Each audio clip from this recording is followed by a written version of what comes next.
À quelques jours de nouvelles discussions sur le nucléaire iranien, Yukiya Amano, directeur général de l'Agence internationale de l'énergie atomique, est passé par Bruxelles, l'occasion d'évoquer dans un entretien avec Euronews les nouveaux défis et les difficultés de ces négociations. Les puissances internationales et l'Iran ont conclu un accord historique. Téhéran a commencé à geler certains des aspects les plus controversés de son programme nucléaire, en échange de quoi la communauté internationale a accepté de lever une partie des sanctions. Que pensez-vous de cet accord? Est-il pérenne? Les 5 membres du Conseil de sécurité de l'ONU plus l'Allemagne et l'AIEA négocient avec l'Iran sur une nouvelle voie, mais il y a eu des évolutions productives et encourageantes depuis l'élection du président Rouhani. Je pense que les choses vont dans le bon sens, mais il reste beaucoup à faire. Quelles sont vos attentes? Qu'allez-vous demander? L'Iran et l'AIEA ont publié une déclaration commune sur le cadre de leur coopération qui comprend 6 phases pratiques. Nous avons également convenu que ces 6 étapes pratiques seraient mises en œuvre en 3 mois, soit d'ici début février. Nous avons commencé par régler les questions les plus simples, mais nous passons progressivement à des sujets plus difficiles. C'est une approche pas à pas. Qu'est-ce qui va réellement pousser l'Iran à abandonner ses aspirations nucléaires? L'objectif de l'AIEA n'est pas qu'ils abandonnent ou poursuivent. L'objectif de l'AIEA, c'est d'apporter la garantie crédible que toutes les activités en Iran restent pacifiques.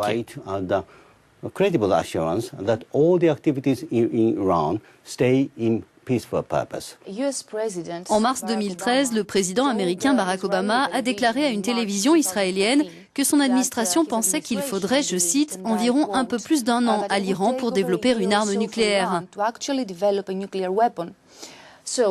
Même si vous surveillez les quantités d'uranium enrichi, comment faire pour contrôler les connaissances déjà acquises au cours des dernières décennies par les scientifiques qui participent au programme nucléaire?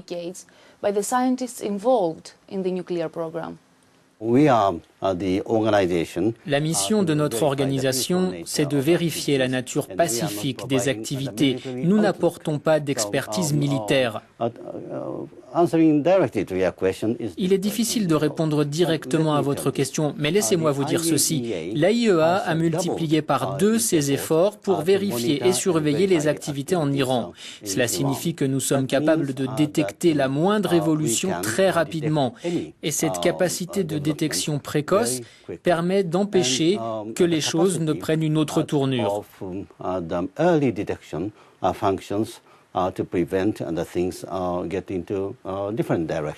Vous voulez dire n'importe quelle évolution à partir de la situation actuelle, mais qu'en est-il pour les décennies passées? Étant donné que nous n'avons pas accès aux activités non déclarées éventuelles, s'il en existe, nous ne pouvons pas dire exactement ce qu'il se passe. Voilà le problème. C'est pourquoi nous avons demandé à l'Iran davantage de coopération avec l'AIEA. C'est ce dont nous discutons à présent.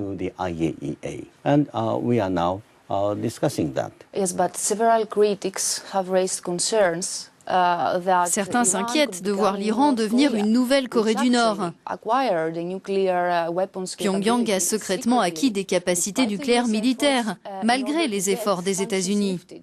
L'Iran et la République populaire démocratique de Corée sont très différentes. L'Iran est un membre du traité de non-prolifération, nous avons des inspecteurs là-bas et ils disent que toutes les activités sont pacifiques.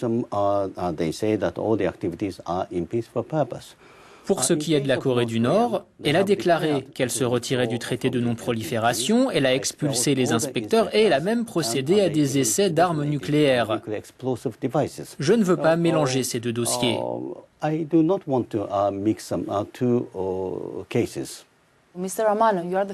êtes le premier Asiatique à la tête de cette agence. Et vous connaissez très bien le dossier nord-coréen, ayant travaillé au ministère japonais des Affaires étrangères.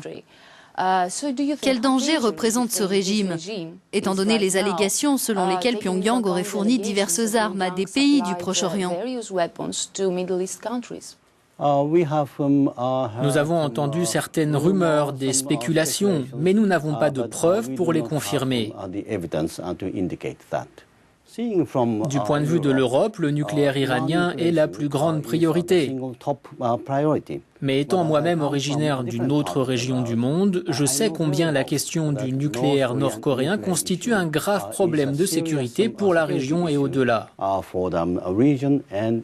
J'aimerais vraiment jouer un rôle prépondérant dans la dénucléarisation de la péninsule coréenne.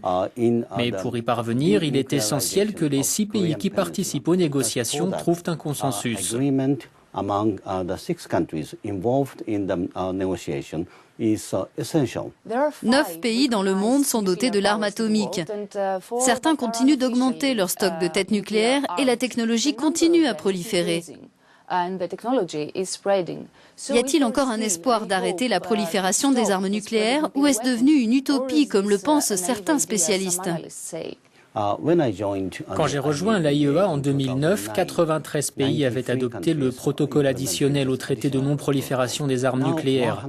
Aujourd'hui, 120 pays sont signataires. J'espère que les États membres vont nous soutenir et nous donner les outils nous permettant de travailler pour stopper la prolifération des armes nucléaires.